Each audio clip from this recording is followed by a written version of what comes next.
நாகப்பட்டினத்தில் உள்ள சிபிசிஎல் திட்டத்திற்கு நிலம் கொடுத்த விவசாயிகளுக்கு சந்தை மதிப்பில் இழப்பீடு வழங்காமல் மிகப்பெரிய ஒரு துரோகத்தை சிபிசிஎல் நிறுவனமும் நாகை மாவட்ட நிர்வாகமும் செய்துள்ளது.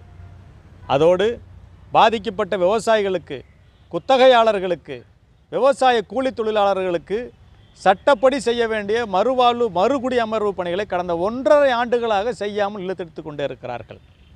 பலகட்ட போராட்டங்களை பாதிக்கப்பட்ட மக்கள் நடத்தியாயிற்று. தேர்தல் புறக்கணிப்பையும் நடத்தியாயிற்று. கடந்த 3 நாட்களாக 200க்கும் மேற்பட்ட பெண்கள் அவருடைய சொந்த நிலத்திலேயே கொட்டகை அமைத்து உண்ணாவிரதம் இருந்து கொண்டிருக்கிறார்கள். நேற்று ஒரு பாட்டி மயக்கம் அடித்து விழுந்து மிக சிரமமான நிலையில் தற்போது மருத்துவமனையில் இருக்கிறார்.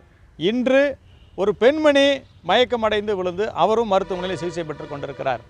ஆக உண்மையாக நேர்மையாக சட்டத்துக்கு உட்பட்ட இந்த கோரிக்கை நிறைவேற்றாமல் மாவட்ட நிர்வாகம் விவசாயிகளை, பொதுமக்களை வஞ்சித்து வருவது தமிழ்நாடு அரசிற்கு மிகப்பெரிய அவப்பெயரை ஏற்படுத்திவிடும். எனவே மாண்புமிகு தமிழ்நாடு முதல்வர் அவர்கள் சட்டப்படியான கோரிக்கையை விரைந்து நிறைவேற்றி அந்த மக்களுக்கு மறுவாழ்வு மறுகுடியமர்வு பணிகள் நிறைவேற்றி தர வேண்டும். மேலும் மாவட்ட நிர்வாகம் அவர்களை அடக்கி அச்சுறுத்தி அந்த கோரிக்கையிலிருந்து பின்வாங்க செய்வதற்கான வேலைகளை செய்து வருவதாக நாங்கள் அறிகிறோம். அவ்வாறு அந்த மக்களுடைய கோரிக்கைகளை அடக்கி ஒடுக்கி அச்சுறுத்தினால் தமிழக விவசாயிகள் பாதுகாப்பு சங்கமும் தமிழ்நாட்டில் உள்ள மற்ற விவசாய சங்கங்களும் மற்ற அனைத்து அமைப்புகளும் இணைந்து அந்த மக்களுடைய கோரிக்கை நிறைவேறும் வரை தமிழ்நாடு முழுவதும் தொடர் போராட்டத்தை முன்னெடுப்போம் என்பதை தெரிவித்துக் கொள்கிறோம். அதாவது 3 நாட்களாக வந்து ஓகேவா?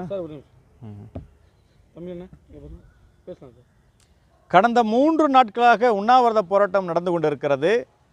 மாவட்ட வருவாய் அலுவலர் பேச்சுவார்த்தைக்கு வரவில்லை, கோட்டாட்சியர் வரல, வட்டாட்சியர் வரல, மாவட்ட ஆட்சியர் வெளியில் இருக்கிறார். காவல்துறை மட்டுமே சென்று போராட்டத்தை கைவிட சொல்லி விவசாயிகளை, பொதுமக்களை அச்சுறுத்தி கொண்டிருக்கிறார்கள். ஆர்டி அவர்கள் இரவு 12 மணிக்கு பேச்சுவார்த்தைக்கு வருகிறார். வந்து விவசாயிகளை, பொதுமக்களை அங்கே மிரட்டுகிறார்.